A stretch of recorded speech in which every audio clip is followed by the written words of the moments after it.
wish I could have known Donnelly in this place. We would have had so much to debate. Did he paint these stones, or did I? Who left the pots in the hut by the jetty? Who formed the museum under the sea? Who fell silently to his death into the frozen waters? Who erected this godforsaken aerial in the first place? Did this whole island rise to the surface of my stomach, forcing the gulls to take flight?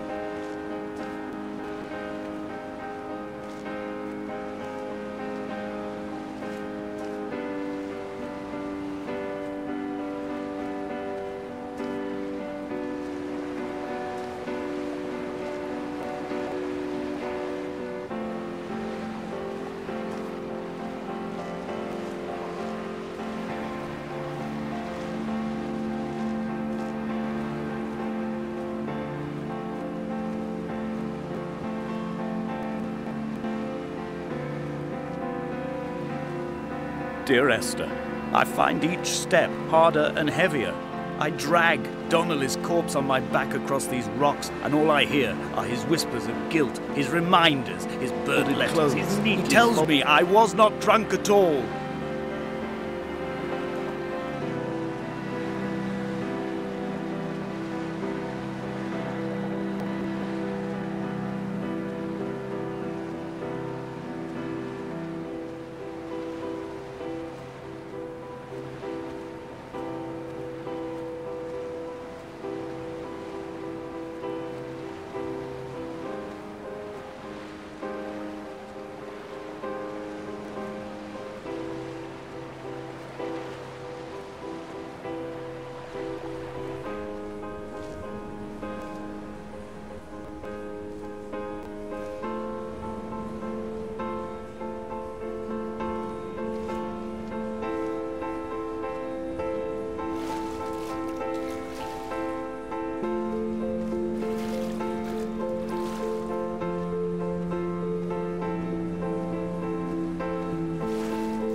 There were chemical diagrams on the posters on the walls on the waiting room. It seemed appropriate at the time.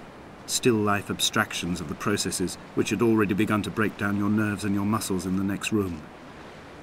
I crammed diazepam as I once crammed for chemistry examinations. I am revising my options for a long and happy life.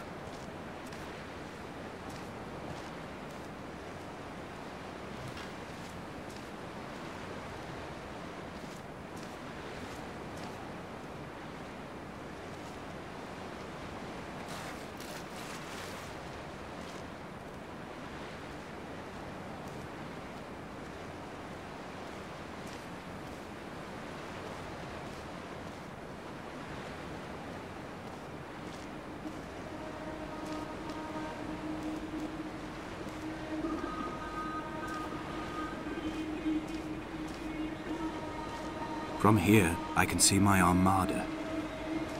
I collected all the letters I'd ever meant to send to you, if I'd have ever made it to the mainland, but had instead collected at the bottom of my rucksack, and I spread them out along the lost beach.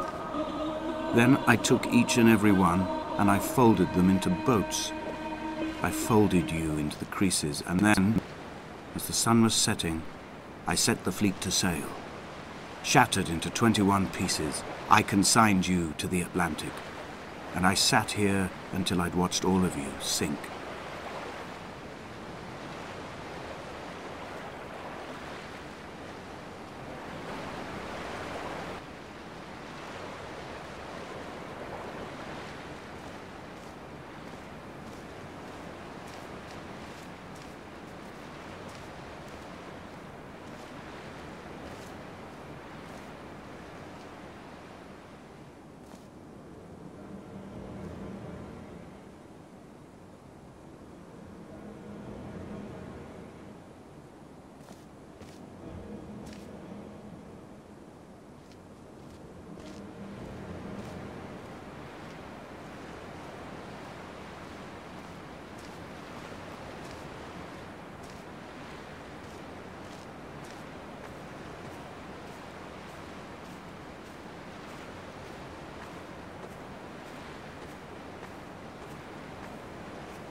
When Paul keeled over dead on the road to Damascus, they resuscitated him by hitting him in the chest with stones gathered by the roadside.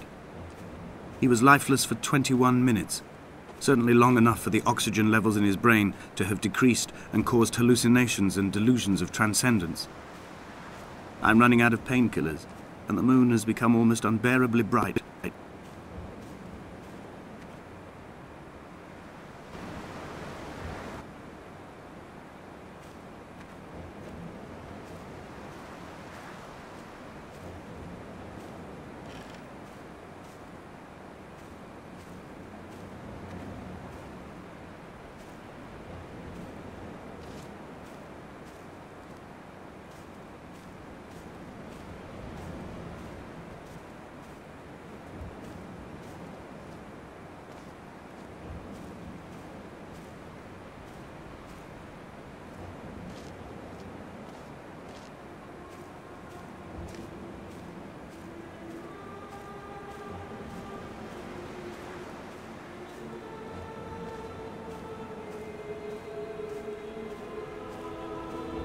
I've begun my voyage in a paper boat without a bottom. I will fly to the moon in it. I've been folded along a crease in time, a weakness in the sheet of life. Now you've settled on the opposite side of the paper to me. I can see your traces in the ink that soaks through the fibre, the pulped vegetation. When we become waterlogged and the cage disintegrates, we will intermingle. When this paper aeroplane leaves the cliff edge and casts parallel vapor trails in the dark, we will come together.